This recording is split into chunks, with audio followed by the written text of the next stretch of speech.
Welcome to Rozgar Academy. Hello friends, welcome to Rozgar academy. So friends, कैसे हैं आप सभी? आई होप आप सभी शानदार होंगे। फ्रेंड्स, आज हम लोग यूपी टेट और सी टेट के लिए सीडीपी करेंगे। इसका मोस्ट इम्पॉर्टेंट टॉपिक है जिसका नेम है मोटिवेशन। ओके, इसको अभिप्रेरणा कहते हैं। फ्रेंड्स, ये टॉपिक बहुत ही ज़्यादा इम्पॉर्टेंट है हमारे सी टेट और यूपी टेट दोनों ही एग्ज़ाम के लिए। इससे फ्रेंड्स फर्स्ट पेपर और सेकेंड पेपर दोनों ही पेपर में क्वेश्चंस पूछे जाते हैं। तो चलिए फ्रेंड्स, आज का अपना शानदार लेक्चर शुरू करते हैं और पढ़ते हैं अभिप्रेरणा के बारे में डिटेल से। तो फ्रेंड्स, हम सबसे पहले देखते हैं अभिप्रेरणा का अर्थ क्या होता है। ओके, तो फ्रेंड्स, अभिप्रेरणा जो शब्द है वो इंग्लिश मोटिवेशन, ओके, इंग्लिश शब्द मोटिवेशन का हिंदी रूपांतरण है। याद रखिएगा, जो अभिप्रेरणा शब्द है वो इंग्लिश शब्द मोटिवेशन का हिंदी रूपांतरण है। ओके, जो कि फ्रेंड्स ये लैटिन भाषा, ओके, याद रखिएगा, इसकी जो उत्पत्ति हुई है वो लैटिन भाषा के मोटम, याद रखिएगा, लैटिन भाषा के मोटम या फिर कह लें कि मोवियर।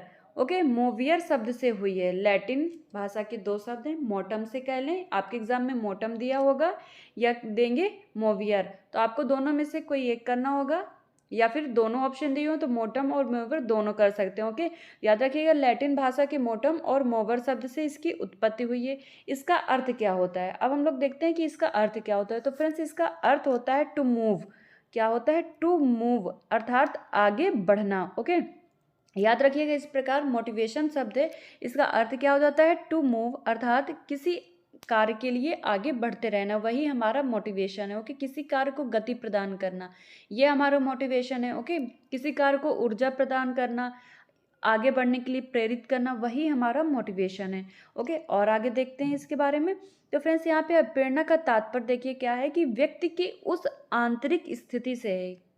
कौन सी? उस आंतरिक स्थिति से है जो किसी विशेष परिस्थिति में उसको अपने लक्ष्य तक पहुंचाने के लिए प्रेरित या उत्तेजित करती है। ओके, जैसे कि हमने बात की कि अभिप्रेरणा क्या है, उसका तात्पर्य यह है कि जो हम कोई कार्य करना चाहते हैं तो उसके लिए हमें मोटिवेट करना, आंतरिक, जो हमारी आंतरिक क्रियाएं, जो हमें अंदर से एक उत्तेजना मिलती है, किसी काम को करने के लिए प्रेरणा मिलती है, वही हमारी क्या है? मोटिवेशन है। ओके, लक्ष्य प्राप्ति के लिए जो हमको अभी प्रेरणा मिलती है, जो हमारी इंटरनल्स, जो हमारे थॉट्स हैं, जो इंटरनल मोटिवेशन है, उसी से क्या होता है, हमको एक हमारे लक्ष्य को प्राप्त करने के लिए बहुत ही ज़्यादा मोटिवेशन मिलता है। यही क्या होती है? यही प्रेरित या उत्तेजना, यही मोटिवेशन होता है। ओके, इसलिए अभिप्रेरणा ध्यान आकर्षण या लालच की कला है। ओके, इसलिए हम कह सकते हैं कि जो हमारी अभिप्रेरणा है वो क्या है? ध्यान आकर्षण की एक कला है, जो व्यक्ति में किसी कार्य करने की इच्छा एवं जिज्ञासा उत्पन्न करती है। ओके, याद रखिएगा, अभिप्रेरणा क्या है? अभिप्रेरणा नहीं होगी तो हमारे लिए कोई काम करने का मोटिव नहीं होगा,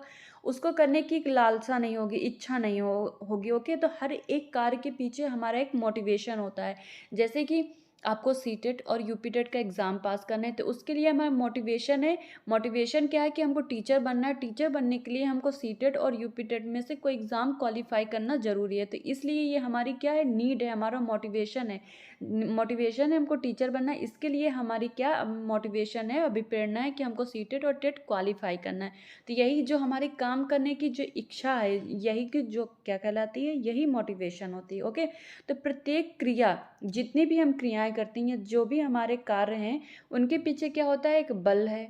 ओके, एक क्या होता है? एक बल कार्य करता है, इसे ही हम क्या कहते हैं? प्रेरक बल कहते हैं, इसी को ही हम मोटिवेशन कहते हैं। ओके, आई होप फ्रेंड्स आपको मोटिवेशन का अर्थ समझ आया होगा और क्लियर हुआ होगा।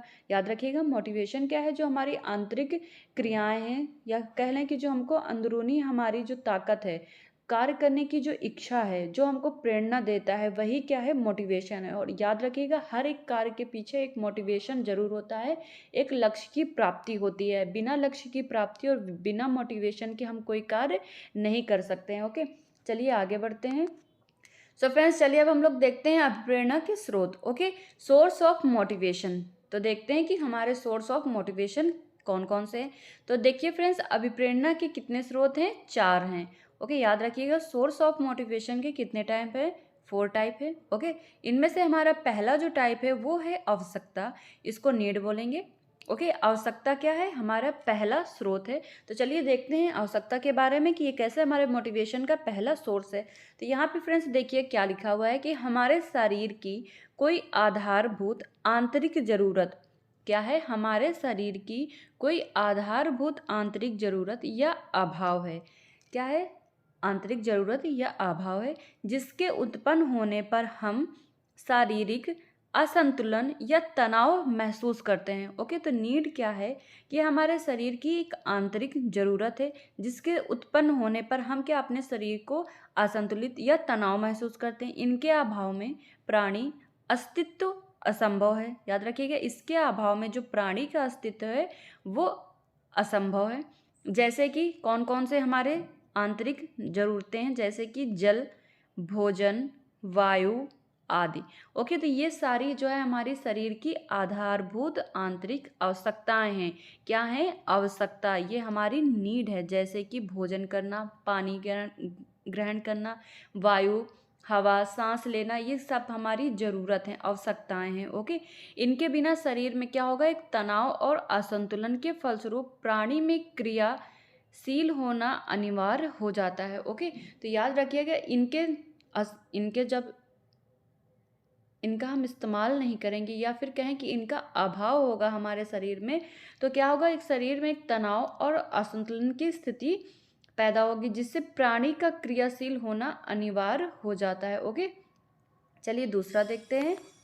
और दूसरा है चालक। ओके, चालक या प्रणोदन, इसको ड्राइव बोलते हैं। दूसरे जो हमारा नीड है वो क्या है? चालक या फिर कहें कि ड्राइव। ओके, तो चालक या प्रणोदन, याद रखिएगा इसको चालक बोलेंगे या प्रणोदन, शरीर की एक आंतरिक क्रिया या दशा है। क्या है? एक आंतरिक क्रिया या दशा है जो एक विशेष प्रकार के व्यवहार के लिए प्रेरणा प्रदान करती है। ओके, तो ड्राइव क्या है? एक ये हमारी इंटरनल्स एक्टिविटी है। ओके, एक आंतरिक क्रिया या दशा है, डायरेक्शन है जो एक विशेष प्रकार के व्यवहार के लिए प्रेरणा प्रदान करती है। ओके, ये किसी हमें एक विशेष कार्य को करने के लिए प्रेरित करती है, मोटिवेट करती है। ओके, जो हमारी आंतरिक क्रिया है। प्राणी की आवश्यकताएं उनके संबंधित चरों को जन्म देती हैं। ओके, तो जो प्राणी की आवश्यकताएं हैं होंगी उन्हीं से संबंधित चरों को वो जन्म देती हैं। जैसे कि जो हमारी आवश्यकता है उसी हिसाब से हम अपने कार्य करते हैं। जैसे भोजन प्राणी की आवश्यकता है। ओके, तो सिंपल सी बात है कि जो भोजन है वो प्राणी की आवश्यकता है। यह आवश्यकता उनमें भूख चालक को जन्म देती है। कौन से चालक को जन्म देती है? भूख। भोजन से हमको क्या लगती है? भूख लगती है। भूख लगने पे हमको भोजन की आवश्यकता होती है। याद रखिएगा, यही है क्या है? हमारा ड्राइव है कि जो हमारी आंतरिक क्रिया या दशा है इसके उत्पन्न होने पे हमको क्या चाहिए? जैसे कि हमको भूख लगी तो हमको भोजन चाहिए, ये क्या है? हमारी आवश्यकता है। और भूख चालक उसे भोजन की खोज करने के लिए प्रेरित करती है। ओके, तो जब हमको भूख लगेगी तो जो हमारा आंतरिक जो दिशा है वो हमको इंडिकेट करेगा कि हाँ भाई जाओ अब खाना खा लो जाके, तुमको खाने की ज़रूरत है। तो हमारा जो बॉडी है वो क्या किस ओर बढ़ रही है? तो भूख, वो खाने खाने प्राप्ति के लिए आगे बढ़ रही है। ओके, खाना उसको चाहिए तो वो भोजन की खोज के लिए प्रेरित करता है। चालक के शांत नहीं होने तक हम तनाव में रहते हैं कि जैसे कि जब तक हमको भूख भूख लगी है, उनको भोजन नहीं मिलेगा, तब तक हम तनाव महसूस करेंगे। ओके, तो यही क्या है? चालक। इन्होंने ड्राइव बोला है। ओके, चालक तब तक जब तक उसको भोजन नहीं मिलेगा तब तक वो शांत नहीं होगा और एक क्या होगा कि हम एक तनाव की स्थिति में रहेंगे। यही क्या है? ड्राइव है। ओके, याद रखिएगा चालक है जो हमें आंतरिक क्रिया या दशा देता है। वही क्या है? दिशा जो हमें प्रदान करे, वही है हमारा ड्राइव। ओके, याद रखिएगा। चलिए अगला देखते हैं। और अगला जो स्रोत है वो है उद्दीपन, इसको प्रोत्साहन बोलेंगे। Okay, initiative. तो प्रोत्साहन या जो उद्दीपन है, उद्दीपन की जो परिभाषा है उस वस्तु स्थिति अथवा क्रिया के रूप में की जाती है जो व्यवहार को उद्दीपित, उत्साहित और निर्देशित करता है। ओके, तो जो हमारा प्रोत्साहन है वो उस स्थिति और क्रिया के रूप में की जाती है जो व्यवहार को उद्दीपित या फिर उत्साहित और निर्देशित करता है, जो उसको मोटिवेट करता है, किसी कार्य को करने के लिए प्रेरित करता है और निर्देशित एक दिशा डायरेक्शन देता है। ओके, प्रोत्साहन वातावरण में उपस्थित एक तत्व है क्या है, प्रोत्साहन जो है हमारा मोटिवेशन, वो हमारे इन्वायरमेंट में प्रेजेंट क्या है, एक एलिमेंट है जो कि मोस्ट इम्पॉर्टेंट है, मोटिवेशन। ओके, जो हमारे चालक को शांत कर देते हैं। जैसे कि हमने पीछे देखा चालक क्या था, कि जैसे हमको भूख लगने पे जो हमारी आंतरिक दशा थी वो हमसे कहती कि हाँ जाओ भाई भोजन की प्राप्ति करो जाके, तो वही क्या है, वो चालक है। वही जो जब हमको एक दिशा देता है और जब हम उसकी प्राप्ति कर लेते हैं तो जो हमारा चालक है वो शांत हो जाता है। जैसे कि हमको सीटेट क्वालिफाई करना है, जब हम सीटेट क्वालिफाई कर लेंगे तो हमारा जो चालक है वो शांत हो जाएगा। ओके, जो हमारा मोटिव था उसको हमने प्राप्त कर लिया। आवश्यकता चालक को जन्म देती है। ओके, याद रखिएगा, जो हमारी आवश्यकता है वही चालक को जन्म देती है। ओके, हमने पहले ही बात करी थी, अगर हमारे पास नीड नहीं होगी, ओके, जब हमको किसी कार्य को करने के लिए नीड नहीं होगी तो उसके आगे कोई बात ही नहीं है। सबसे पहले हमको हर एक काम करने के लिए हमको एक ज़रूरत लगती है। ओके, हम अपनी ज़रूरत के अनुसार ही उस कार्य को करते हैं। जैसे कि एग्जाम्पल ले लें, अगर आपके पास अच्छी खासी इनकम है, 5 से 6 लाख आप पर मंथ कमाते हैं, तो आप सीधी सी बात है कोई 4,000 या 5,000 वाली जॉब के लिए तो आप प्रेरित ही नहीं होंगे। तो वही वो हमारी नीड वहाँ पे उसके लिए नहीं है, तो आप वो कार्य करेंगे ही नहीं।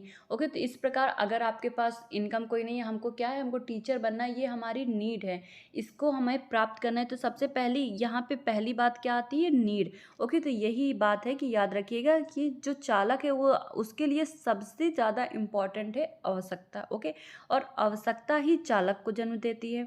ओके, जो हमको प्रेरणा मिलती है वही फिर चालक को जन्म देती है। याद रखिएगा, आवश्यकता चालक ड्राइव को जन्म देती है।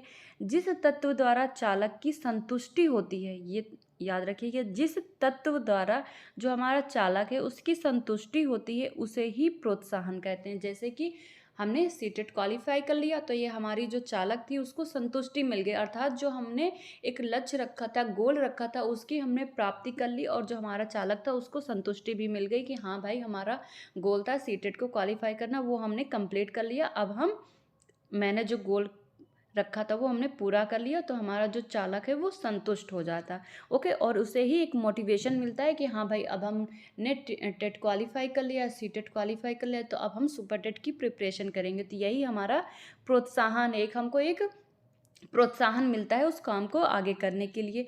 जैसे कि यहाँ पे एग्जाम्पल दिया है कि भूख एक चालक है। अगर हम बात करें कि भूख एक चालक है और भूख चालक को भोजन संतुष्टि देता है, कि जैसे यहाँ पे एग्जाम्पल सीधा दिया गया है कि अगर भूख एक चालक है तो भोजन प्राप्ति तो उसकी एक संतुष्टि है। हमको भूख लगी, हमको भोजन मिल जाएगा तो हमको संतुष्टि प्राप्त हो जाएगी। ओके, तो यहाँ पे एक सिंपल से एग्जाम्पल है, आप समझ पा रहे होंगे। अतः भूख चालक के लिए भोजन एक प्रोत्साहन है। ओके, समझ पा रहे होंगे, सिंपल सा आसान एग्जाम्पल यहाँ पे दिया है कि जिस प्रकार हमको भूख लगी, भोजन प्राप्त कर लिया, वो हमको संतुष्टि मिल गई, और इस प्रकार जो कह रहे हैं कि जो भूख है वो चालक के लिए भोजन प्राप्ति करना है, उसका प्रोत्साहन था। ओके, यह व्यक्ति की शारीरिक कमी या तनाव को दूर करता है। जब हमको कोई जो हमने गोल रखा था, जब हम उसकी प्राप्ति कर लेंगे तो हमारा जो जो तनाव होगा वो कम हो जाएगा। सीधी सी बात है कि हमने टेट टेट का हमको निकालना था, सी टेट हमको निकालना, तो वो हमने कंप्लीट कर लिया, तो हमारा जो लक्ष्य था वो प्राप्त हो गया और हम कोई तनाव में भी नहीं है। और अगर यहीं पे अगर इसका अपोजिट हो जाता है कि हमारा जो सी टेट है वो क्वालिफाई नहीं होता, तो हम एक तनाव की स्थिति में रहेंगे कि हाँ भाई हमने कहाँ गलती कर दी, मेरा पेपर क्यों नहीं निकला।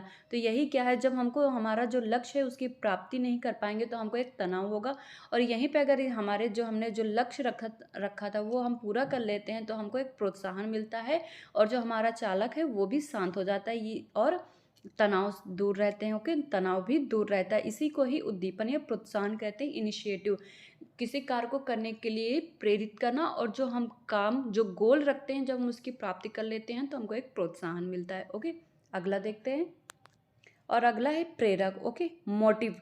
मोटिव क्या है चलिए देखते हैं। तो प्रेरक एक अति व्यापक शब्द है। ओके, जो मोटिव है बहुत ही व्यापक शब्द है। इसके अंतर्गत उद्दीपन के अतिरिक्त चालक, तनाव, आवश्यकता सभी समाहित हो जाते हैं। ओके, तो इसके अंतर्गत जो मोटिव है उसमें उद्दीपन भी आएगा, उद्दीपन के अतिरिक्त चालक, तनाव और आवश्यकता इसमें सभी इंक्लूडेड होते हैं। यानी जो प्रेरक है वो व्यक्ति के व्यवहार को जन्म देता है। ओके, तो प्रेरक जो है वो व्यक्ति के व्यवहार को जन्म देता है और किसी एक निश्चित दिशा में निश्चित विधियों के अनुसार कार्य करने के लिए प्रेरित करता है। ओके, आई होप आपको क्लियर हो रहा होगा कि जो हमारा मोटिव है उसमें सभी कुछ इंक्लूडेड होता है। जो हमने तीनों पीछे बात करी, उद्दीपन, चालक, आवश्यकता, तनाव, ये सभी इसमें इंक्लूडेड ही हमारा मोटिव है। मोटिव है जब हम किसी चीज़ को प्राप्त करने की जो कोई हमारा लक्ष्य ही मोटिव कहलाता है ना। तो जब हम किसी कार्य को कर लेते हैं, कंप्लीट हो जाते हैं, इसमें सभी कुछ ही इंक्लूडेड है। ओके, जैसे कि यहाँ पे बात करी कि प्रेरक जो मोटिवेशन है वही हमारे व्यक्ति के व्यवहार को जन्म देता है। जिस प्रकार का आपका मोटिवेशन होगा आप उसी हिसाब से कार्य करेंगे। अगर आपका कोई लक्ष्य बड़ा है तो आप बड़े काम करने की कोशिश करें, उसी हिसाब से आप अपना व्यवहार करेंगे। इसका अर्थ यहाँ पे ये हो जाता है। ओके, आपने कोई छोटा गोल रखा है तो आप उसी के अकॉर्डिंग काम करेंगे, कोई बड़ा गोल है तो आप उसी के अनुसार ही व्यवहार करेंगे, अपनी चीज़ों को करने की कोशिश करेंगे, उसी हिसाब से पढ़ाई करेंगे, या जो दूसरी एक्टिविटी हैं आप उसी वर्क के अकॉर्डिंग ही करेंगे। ओके, और किसी एक निश्चित दिशा में निश्चित विधियों के अनुसार कार्य करने के लिए प्रेरित करता है। ओके, यही हमारा मोटिवेशन है। जैसे कि हमको सीटेट और टेट का जो सिलेबस है आप उसी के अकॉर्डिंग ही पढ़ाई करेंगे सीटेट और टेट के लिए। बल्कि आप आईएएस या पीसीएस के सिलेबस के अकॉर्डिंग तो पढ़ाई नहीं कर सकते सीटेट और टेट की। अगर करते हैं तो आप क्या होगा, आपकी जो डायरेक्शन है वो गलत दिशा में होगी और आपका जो गोल है वो भी प्राप्त नहीं होगा। इस प्रकार जो निश्चित विधियों के अनुसार ही कार्य करना हमारा क्या मोटिवेशन कहलाता है, अकॉर्डिंग टू अपने गोल। ओके, यहाँ पे जो बात लिखी है कि अपने प्रेरक जो व्यक्ति का जो व्यवहार है, जो उसके गोल हैं उसी के अनुसार ही जो उसका व्यवहार होगा। ओके, आई होप आपको क्लियर हो रहा होगा। बहुत ही इंपॉर्टेंट और बहुत ही इंटरेस्टिंग टॉपिक है। चलिए आगे बढ़ते हैं। सो फ्रेंड्स, चलिए अब हम लोग अभिप्रेरणा की विशेषताएं देख लेते हैं कि कौन कौन सी अभिप्रेरणा की विशेषताएं हैं। Characteristic of motivation. ओके, चलिए देखते हैं कौन कौन सी कैरेक्टरिस्टिक हैं मोटिवेशन की। तो यहाँ पे फ्रेंड्स हमारा पहला पॉइंट है कि प्रेरणा जन्मजात तथा अर्जित होती है। ओके, जो हमारा मोटिवेशन होगा वो जन्मजात भी होगा और हम इसको बाहर मतलब हम बाहरी क्रियाकलापों द्वारा भी अर्जित करते हैं। किसी के द्वारा दिया गया मोटिवेशन भी हमको एक उचित दिशा दिखा सकता है, वो भी हमारा क्या वो अर्जित होगा। तो प्रेरणा के अंतर्गत चालक का भी समावेशन होता है। ओके, जो प्रेरणा है, प्रेरणा के अंतर्गत चालक होगा। जो हमने पीछे बात कर ली, चालक क्या था, हमारी एक आंतरिक दिशा है जो कि एक सही डायरेक्शन देता है, हमको कार्य करने के लिए प्रेरित करता है। ओके, तो प्रेरणा में एक चालक भी इंक्लूडेड होगा, उसका भी समावेशन होगा। दूसरा पॉइंट है स्वाभाविक और अर्जित मनोवृत्तियां प्राणी के व्यवहार को परिचालित करती हैं। जो हमारी स्वाभाविक और अर्जित मनोवृत्तियां होंगी, जो हमने सोचा होगा, जैसे हमने जो हमारे थॉट्स होंगे, जो हमारे गोल होंगे, उन्हीं के अनुसार ही हमारा व्यवहार होगा।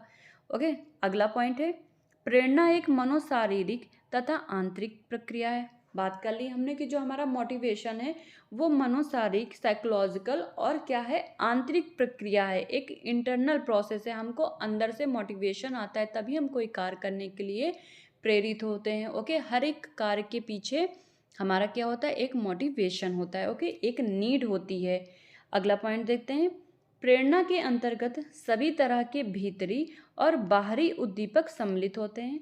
ओके, याद रखिएगा जो प्रेरणा है उसमें भीतरी और बाहरी सभी प्रकार के उद्दीपक सम्मिलित होते हैं जो प्राणी के व्यवहार को परिचालित करते हैं। ओके, अकॉर्डिंग टू हमारा जो बिहेवियर है उसी के अनुसार ही हमारे सारे गोल इंक्लूडेड होते हैं।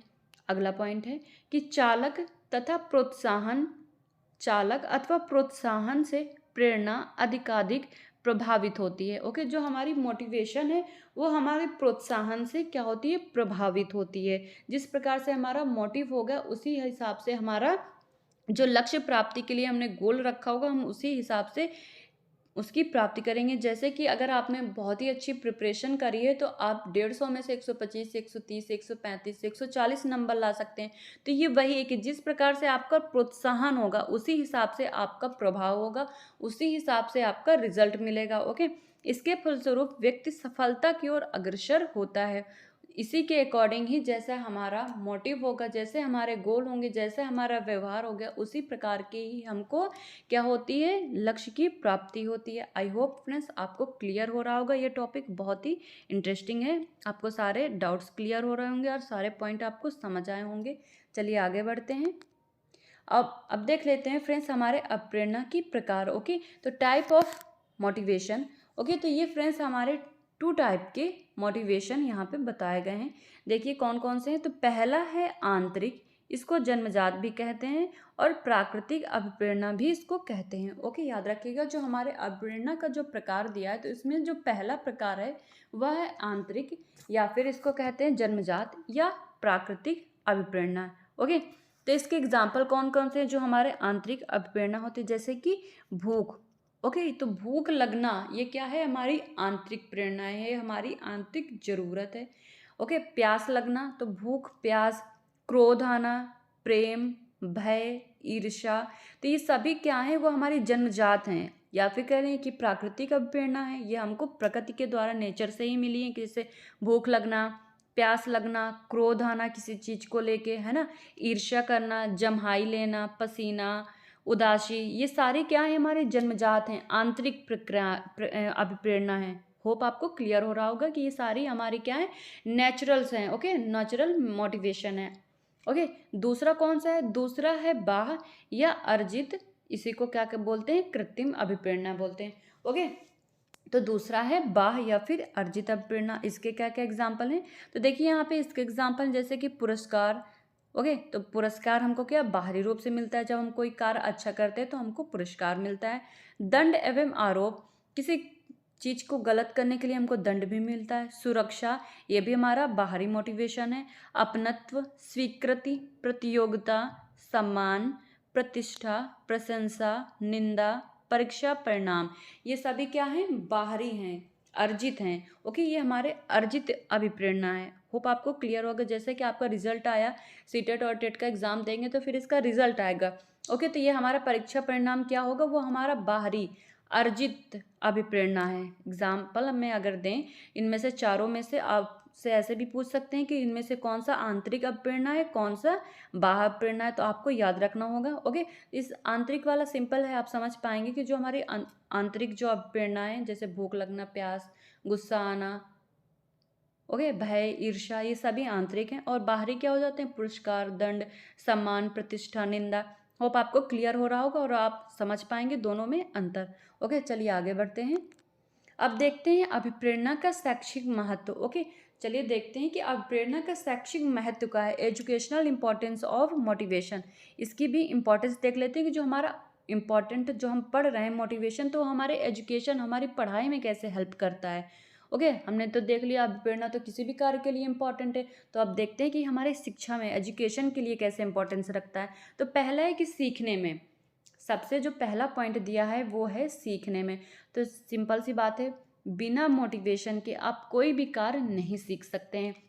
जब आप में मोटिवेशन होगा, कोई कार्य करने की लगन होगी, ओके, इच्छा होगी, जब मोटिवेशन मिलता है, कार्य करने की इच्छा होती है, उसके बिना ही हम अपने लक्ष्य की प्राप्ति करते हैं। जैसे कि अगर मैं आपको एग्जांपल दूं, ये जो सीखना है, लर्निंग, लर्निंग क्या होती है, जैसे कि आपको कार चलाना सीखना है, बाइक चलाना सीखना है, या फिर कहें कुछ भी एग्जाम्पल आप ले सकते हैं अपने अकॉर्डिंग।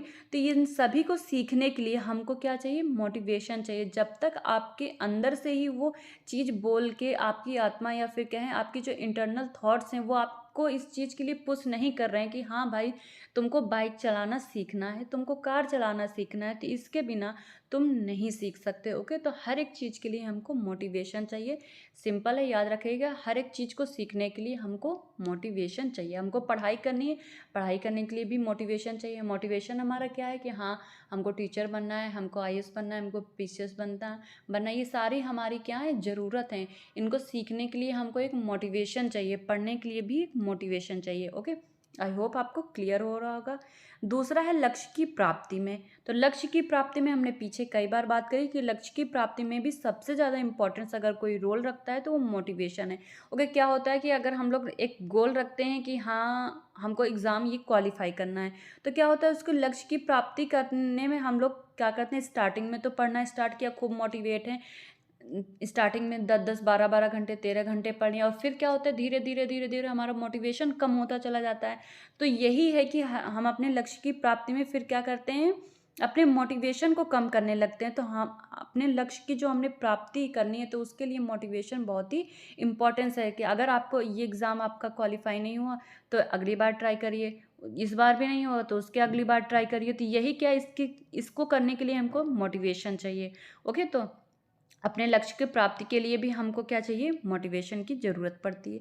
चरित्र निर्माण में तीसरा पॉइंट दिया हुआ है, चरित्र निर्माण में आपके चरित्र कैसा होगा, उसके लिए भी मोटिवेशन एक यहाँ पे इम्पोर्टेंस रोल प्ले करता है। कि जैसे कि आप समझ पा रहे होंगे कि चरित्र निर्माण में कैसे ये हेल्प कर सकता है। आपका चरित्र कैसा बनेगा, आपकी प्रेरणा, आपका इन्वायरमेंट ने आपको क्या सिखाया है, आपके फैमिली मेम्बर, आपका जो हमारा आस पड़ोस होगा वो आपको किस प्रकार आपको शिक्षित कर रहा है, आपको वहाँ से किस प्रकार के मोटिवेशन, किस प्रकार के थॉट्स मिल रहे हैं, उसी के अकॉर्डिंग ही आपका जो हमारा चरित्र होगा उसी के अकॉर्डिंग ही डेवलप होगा। ओके, जैसे स्टार्टिंग में हमको इन्वायरमेंट मिलेगा उसी के हिसाब से हमारा जो बिहेवियर होता है वो भी बनता है। ओके, चौथा पॉइंट है अवधारण, अटेंशन में। ओके, हर एक चीज़ के लिए हमको अटेंशन, किसी चीज़ को अटेंशन प्राप्त करनी है उसके लिए भी हमको मोटिवेशन ज़रूरत है। ओके, अगला पॉइंट है अध्यापन विधियों में। ओके, अध्यापन विधियों में भी हमको मोटिवेशन की ज़रूरत पड़ती है। अगला पॉइंट है पाठ्यक्रम निर्माण में। ओके, पाठ्यक्रम निर्माण के लिए भी अभिप्रेरणा का महत्व है। ये शैक्षिक महत्व हम लोग फ्रेंड्स देख लें। ओके, एजुकेशन मोटिवेशन देख रहे हैं कि एजुकेशनल इम्पोर्टेंस क्या है। ओके, तो पाठ्यक्रम निर्माण के लिए भी मोटिवेशन की आवश्यकता होती है। और सातवां और सबसे इम्पोर्टेंस क्या है कि छात्रों में रुचि उत्पन्न कर ध्यान को केंद्रित करने के लिए भी मोटिवेशन की बहुत ही ज़्यादा आवश्यकता होती है। ओके, तो यहाँ पे क्या है, रुचि उत्पन्न करने के लिए जो हमारे स्टूडेंट होंगे, अगर आप टीचर बन जाते हैं और उनको पढ़ाने जाएंगे किसी स्कूल में, तो आपको उन बच्चों के लिए रुचि उत्पन्न करने के लिए, उनका ध्यान केंद्रित करने के लिए उनमें भी एक मोटिवेशन डालना होगा ना कि हाँ बच्चों तुम आज पढ़ोगे कि तो हम तुमको कोई आप ऐसे बोल सकते हैं कि आप उनको पुरस्कार देंगे, या फिर आप जल्दी जल्दी पढ़ेंगे तो आप ऐसी ऐसी एक्टिविटी करेंगे तो हम आपको ये देंगे, या फिर बोल सकते हैं कि आप नेक्स्ट क्लास में जाएंगे आपको रिवॉर्ड मिलेंगे।